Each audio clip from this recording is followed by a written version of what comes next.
Do you want a full overview of architecture, but like in 10 minutes? Today, let's explore the fundamentals of architecture, what it is, why it matters, how it shapes our world. But let's do it like rapid fire 10 minutes. All right, let's do it.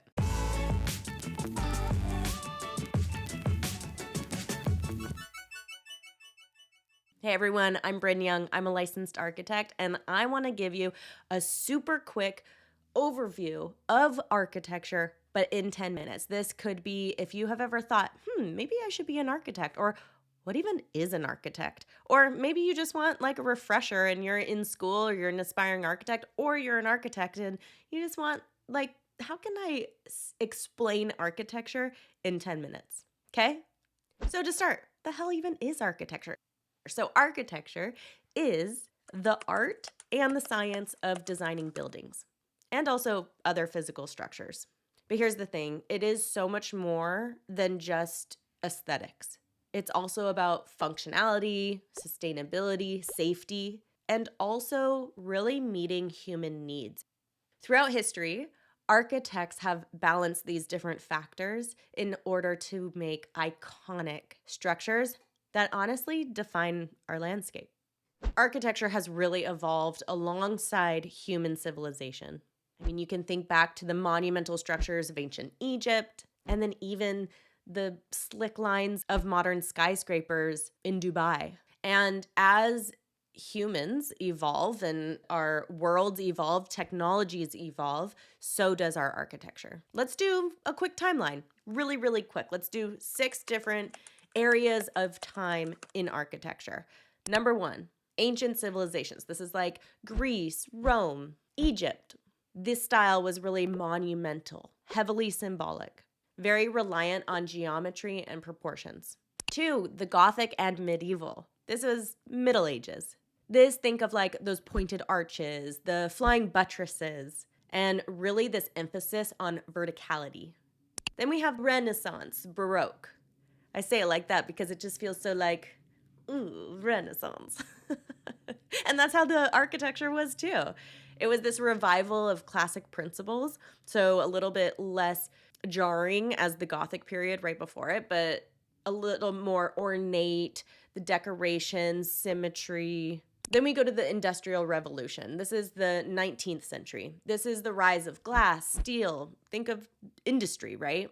Mass production and new structural possibilities due to a lot of this new industry. Then we have modernism. This is the 20th century. This is minimalism, functionalism, innovative materials. Then we have postmodern and contemporary. Now, can be kind of like eclectic, experimental, focus on sustainability, and also new technologies. So how is new tech altering and influencing our architecture, our built world? Let me give you the core principles of architectural design. We have form, function, materials, context, and sustainability. So form, this is the shape and appearance of a building. This is how a building looks. Function, this really prioritizes how this building or structure or even object is going to be used. This is really making sure that things flow seamlessly and there is a purpose to whatever it is. And then materials. Materials don't just affect aesthetics, which they do, but also durability, cost, even sustainability. Context. This is a really big one. You can tell if a building is out of context if you're designing for a mountain home in a desert climate, or architects need to consider the climate, the surrounding buildings, the local culture, and also the community needs.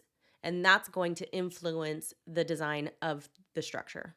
And then sustainability. This is a more common core principle in today's day. And this is like solar panels, green roofs, certain building materials, energy efficient materials. And these are becoming more common. Okay, the architectural process. Let's break this down in like 2 minutes. Okay.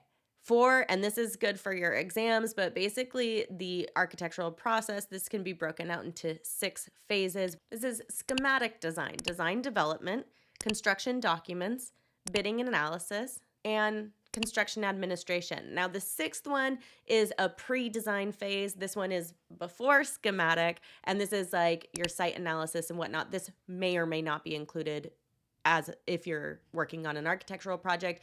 This may be something that you do, or it may be something the client already gives you. So pre-design, site analysis, this is really analyzing the site, understanding the local codes, what's allowed, what the client wants, the programming, all that good stuff. Schematic design, this is really rough sketches. This is going to start building up what is going to be designed. This might include bubble diagrams, napkin sketches. It's not supposed to be beautiful or designed. The whole point of having these different phases is if you look at a high rise, it can feel intimidating, like, oh my gosh, how did they come up with that? There's so much detail that goes into a building, even a tiny structure.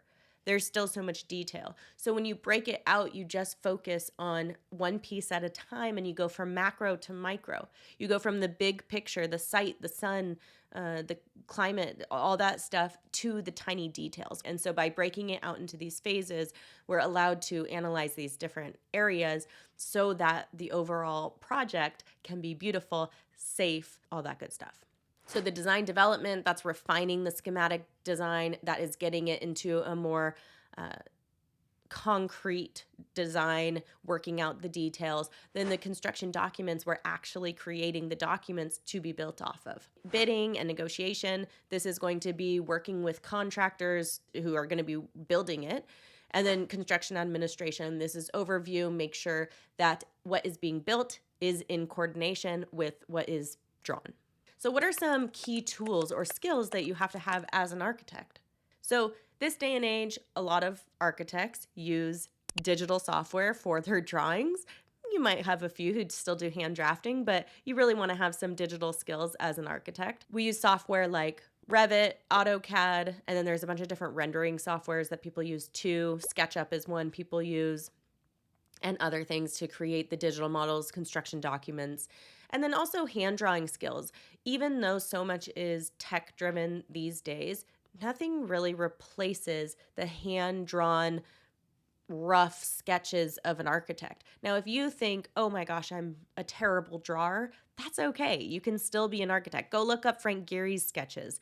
It's literally like the messiest things in the world. So I think of architect sketches like a doctor's notes, right?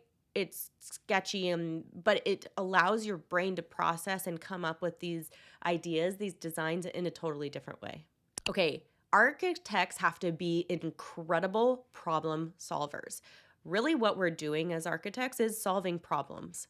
And so designing within constraints like budget, regulations, codes, client needs, all of that. It's not like you're just designing anything you want anytime. You still have climate. There's things that you have to, topography. There's constraints. And so we have to be really great problem solvers. Knowledge of construction and materials. And this will come as you work and as you have experience. But a good architect really understands building materials, engineering principles, and how different materials behave. And again, that's going to come with time. So I remember when I was first starting, the idea of a detail felt so overwhelming. But as I got more comfortable with it, I got more experience on the job site, I started seeing projects in time too, to see how buildings behaved over time. It helped me be a better architect. And then communication and collaboration. Architects don't work in a silo. We are working with clients, with consultants, with a whole team of people. So you have to really be able to communicate. You have to be able to work well with others. You have to be able to rely on others' expertise, because we have to have so much knowledge, a little knowledge about everything, but we can't be an expert in everything. So we rely on other people, our team, to create the incredible projects that we make. So why does architecture even matter? Especially with AI these days, is an architect going to matter? Will architects matter? Good architecture enhances our lives. There's no doubt about it. It provides shelter. It fosters community. It reflects our collective identity. It can be artwork. It can spark inspiration. It can preserve heritage. And it can promote well-being.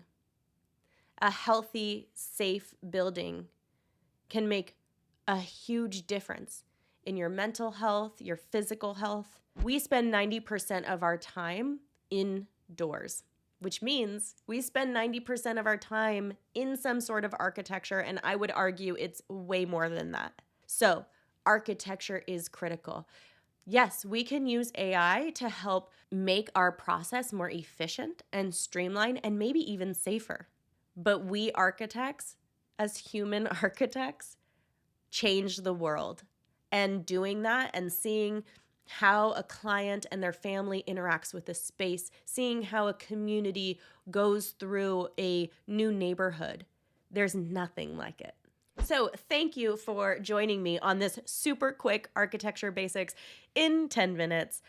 If you are interested in more about architecture, make sure to subscribe, hit the like button, and check out some of our other videos. And let me know in the comments, where are you in your architecture journey? Is it something that you want to do? Are you already an architect? Are you just interested in architecture? And let me know where you are and then what type of video you want to see next. What topic would you love for me to cover next? All right, have a beautiful day and go check out some of these videos next.